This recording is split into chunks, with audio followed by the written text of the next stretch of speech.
الخشونة ملهاش علاج. سؤال دايما بنتسأله كل يوم. الخشونة ملهاش علاج يا دكتور، طالما جالي خشونة في ركبتي أنا كده خلاص انتهيت، لا هطلع سلم ولا هنزل سلم ولا هقدر أقوم بواجباتي المنزلية، مش هقدر أعمل حاجة.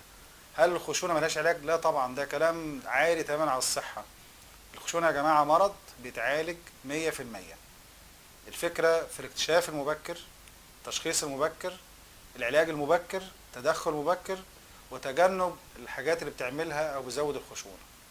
اولا لازم نعرف يعني ايه خشونه. اولا خشونه الركبه بتعني ان الواحد يفقد الجزء المبطن الركبه اللي هو بيسموه الكارتش او الغضروف المبطن الركبه، ويضيق في المسافه بين عظمه الفخذ وعظمه الرجل.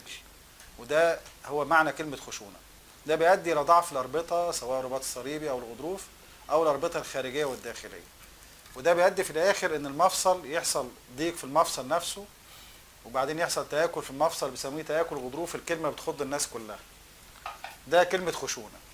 اسباب الخشونه، اولا خشونه نوعين: خشونه اوليه وخشونه ثانويه. اوليه اللي هي نتيجه جينات وراثيه ملهاش سبب والسن احيانا له عامل فيه، واسباب ثانويه اللي هي لها اسباب زي السمنه المفرطه، زي الاستعمال الخاطئ للمفصل، زي التعرض لحادث في المفصل، الاجهاد للمفصل فتره طويله، التهاب المفصل نتيجه اي مرض معين زي الروماتويد، زي الحمراء الصدفيه، الامراض اللي هي بتسبب التهاب المفاصل وما اتعالجتش كويس، فده يؤدي الى تآكل المفصل.